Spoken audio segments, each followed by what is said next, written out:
ชาวมอญนับพันคนนะคะในพื้นที่จังหวัดสงขลาค่ะร่วมการตอบแทนคุณแผ่นดินโดยร่วมกันก่อสร้างนะคะองค์พระธาตุอินแขวนค่ะโดยเมื่อวานนี้นะคะทางด้านกองพลตโทสาครทองมุนีนายกเทศมนตรีนครหาดใหญ่เป็นประธานพร้อมด้วยนายพักขนันท์ประทุมชาติภักดีประธานสภาเทศบาลนครหาดใหญ่พร้อมด้วยสมาชิกสภาเทศบาลและก็ประชาชนร่วมกันประกอบพิธีอัญเชิญพระบรมสารีริกธาตุและยอดฉัตรจากวัดคลองเปลค่ะเพื่อประดิษฐาน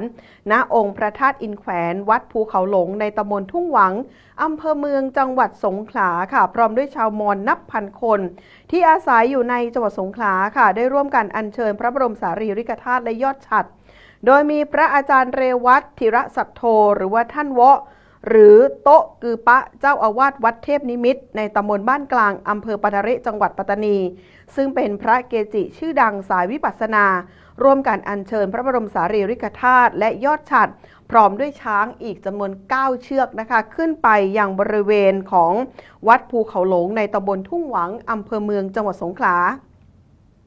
สำหรับกิจกรรมในครั้งนี้นะคะก็สืบเนื่องมาจากเมื่อ2 ปีก่อนหน้านี้พระอาจารย์ศรีณสินะพระสงฆ์จากประเทศมอญได้บวชเป็นพระสงฆ์แล้วก็จะเดินทางกลับประเทศมอญแต่เนื่องจากมีการระบาดของโรคโควิด -19 จึงไม่สามารถกลับประเทศได้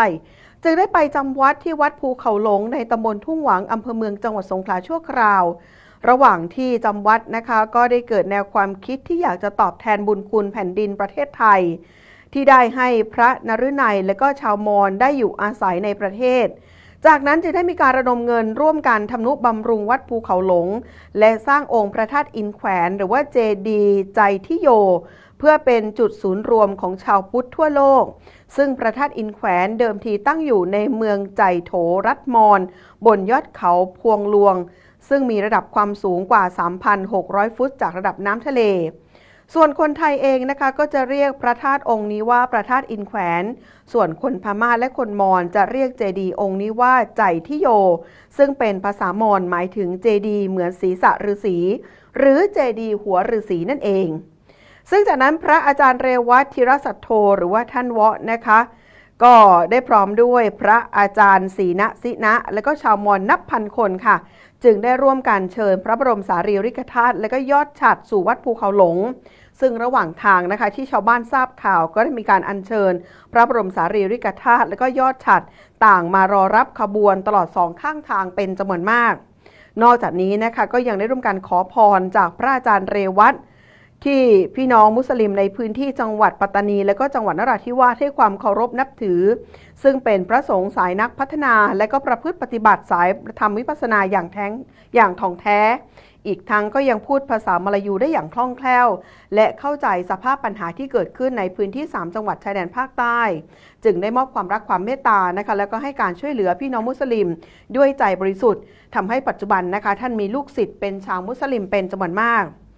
ขณะที่ขบวนอัญเชิญพระบรมสารีริกธาตุและก็ยอดฉัตรนะคะเมื่อเดินทางไปถึงวัดภูเขาหลงซึ่งตั้งอยู่บนยอดภูเขานะคะก็มีภูมิทัศน์ที่สวยงาม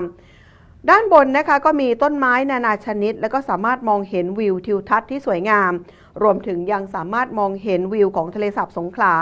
และพื้นที่โดยรอบของจังหวัดสงขลาได้อย่างชัดเจนซึ่งทางด้านของพระนฤนัยธิระสัทโธพระลูกวัดภูเขาหลงก็ยังได้พาผู้สื่อข่าวนะคะไปดูจุดที่ชาวมอญร่วมกันสร้างองค์พระธาตุอินแขวนหรือว่าเจดีย์ใจทิโยซึ่งตั้งอยู่บริเวณก้อนหินขนาดใหญ่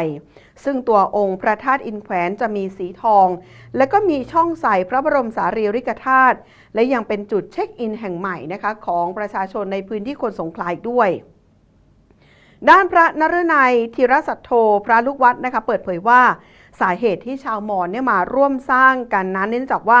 องค์พระธาตุอินแขวนมาจากประเทศมอญนะคะปัจจุบันนี้ไม่มีแล้วทำให้ชาวมอญที่อาศัยอยู่ในจังหวัดสงขลานะคะได้มีความคิดอยากจะตอบแทนบุญคุณแผ่นดินและเป็นจุดศูนย์รวมของชาวพุทธจึงได้มีการบูรณะศาสนาพุทธแผ่นดินของคนอื่นและตนเองจะได้เสียดายว่าคนไทยเองก็มีวัดอยู่เป็นจำนวนมากนะคะแต่ว่าหลายคนเนี่ยก็บอกว่าเลือกที่จะเดินทางไปกราบไหว้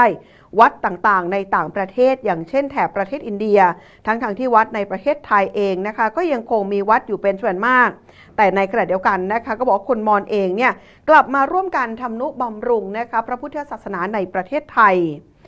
แล้วก็อยากฝากไปถึงวัยรุ่นไทยในปัจจุบันนะคะว่าศาสนาเนี่ยเป็นเรื่องใกล้ตัวมากๆไม่ใช่ศาสนาจะเป็นเรื่องของคนแก่ซะอย่างเดียวซึ่งจริงๆแล้วศาสนาพุทธเป็นเรื่องของการพัฒนาจิตเพราะฉะนั้นจึงอยากให้มองว่าเป็นเรื่องนะคะที่ทุกคนจะต้องช่วยกันพัฒนาซึ่งปัจจุบันนี้นะคะก็จะเห็นว่าหลายคนเนี่ยก็ยังคงเดินทางไปร่วมทำกิจกรรมในวัดต่างๆโดยเฉพาะในวันสำคัญทางพระพุทธศาสนาจึงอยากจะฝากไปถึงนะคะวัยรุ่นและคนรุ่นใหม่นะคะให้ช่วยกันทำนุบำรุงพระพุทธศาสนาก่อนที่จะสูญหายไปค่ะ